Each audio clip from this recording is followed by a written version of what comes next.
Hey everybody, it's David here in character as the lockpicking Yower, and today we're going to pick and take apart this rusty, dusty, musty, kind of beautiful though, made in Italy, American lock number P5. Now this is a part of a series of American locks that were made first in Italy and then in Hong Kong, or first in Hong Kong and then in Italy. I'm not exactly sure of the sequence of events, but the point is that the first series of locks were made by, pardon the scratching from the cats, were made by Vero in Italy, and this is one of those made in Italy, patented. And then after that, I believe they switched to a different manufacturer in Hong Kong.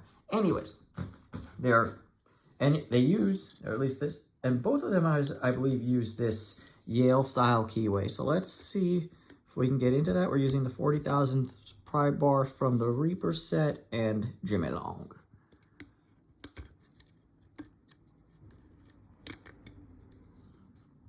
Turn slightly this way so you get a better view.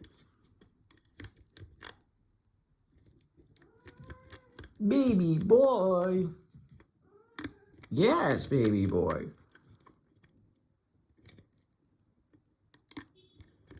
This thing is actually so rusty from sitting outside for a long time that you kind of have to manually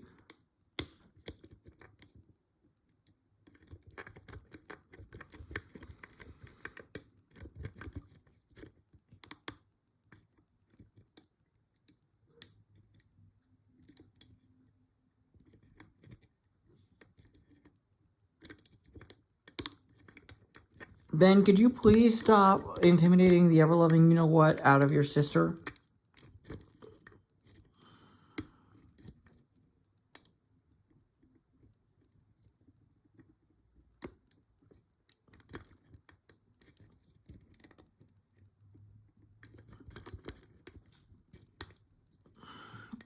All right, I'm in a false set, so we should have one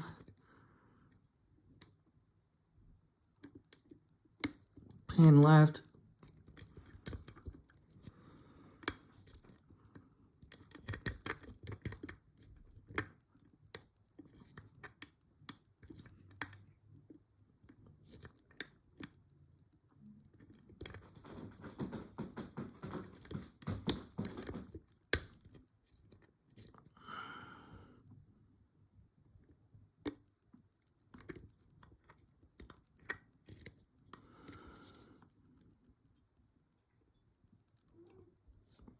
All right, I believe it's open, but it's just stuck.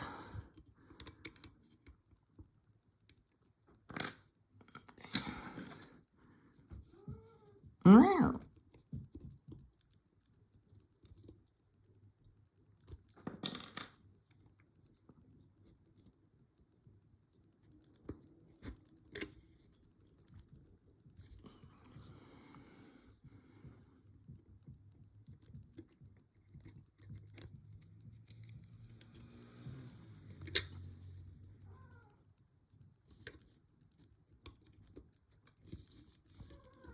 Yeah. Moved it slightly. There we go. All right, we're open. And I relocked it, which I didn't mean to do. All right, give me a second. Rivet's got to come off.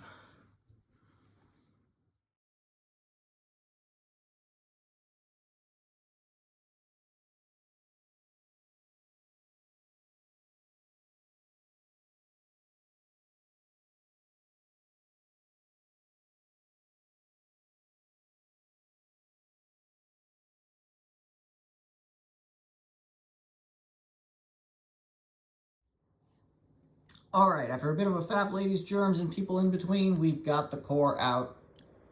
Hands are gross. I'd also like to point out that it uses neither a C-clip nor an E-clip, but a little C-clip with a button on it. Very interesting. Anyways, let's see what's inside it. I'm expecting spools.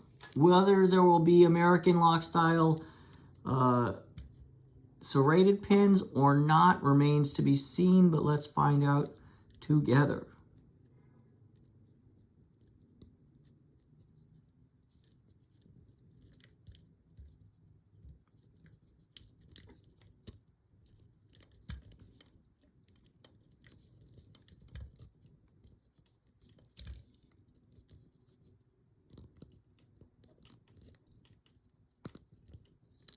Oh no, I dropped a driver pin. Just one? Yeah, just one. Okay.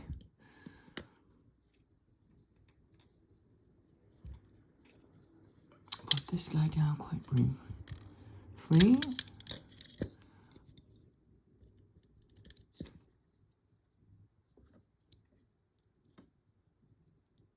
Alright, driver pin 1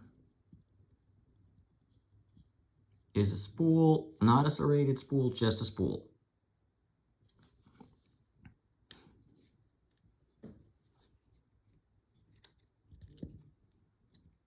Short little copper spring. Alright, we're going to dump the pins first.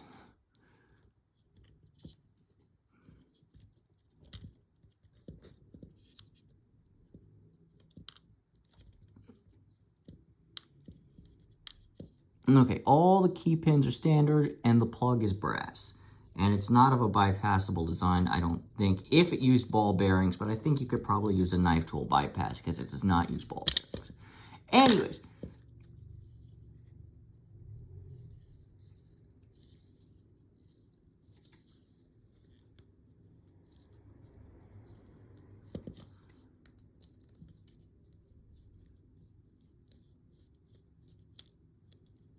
Cord's very, very tight.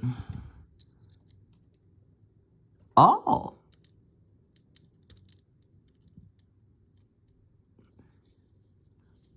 That's actually a very nice surprise. I'll let y'all see what the surprise is in a second.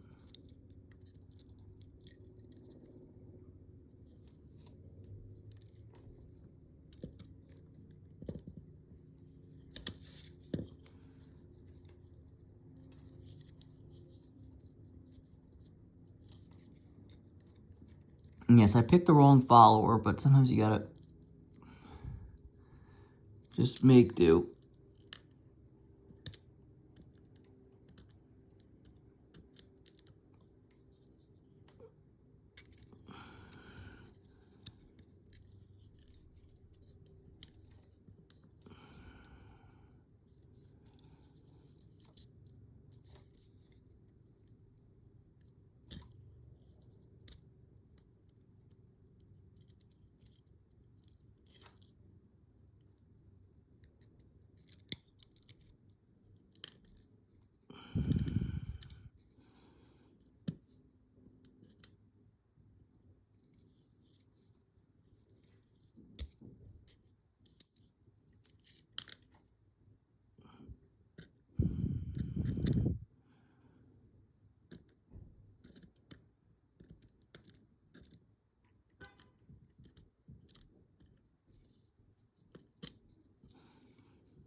First of all, I'll note that the core itself has this very weird, like, oval shape, which is going to prevent me from actually reusing it in anything. That kind of sucks, but it is what it is. Now, what I wanted to show, which I found interesting, is if we look at this pinning, we've got we've got a standard in pin 5, unless one of these was a pin editor. We've got a standard pin, driver pin in pin 5, all standard key pins, but we've got spools in 4, 3, 2, and 1. But if you notice, the spools in 1 and 3 are different size. So there's been an attempt here to balance the pin stacks. Very impressive for a low dollar padlock. It's a shame these ones aren't made anymore. Anyways, that's all I got. Thanks for hanging out with me with this thing. Let's go!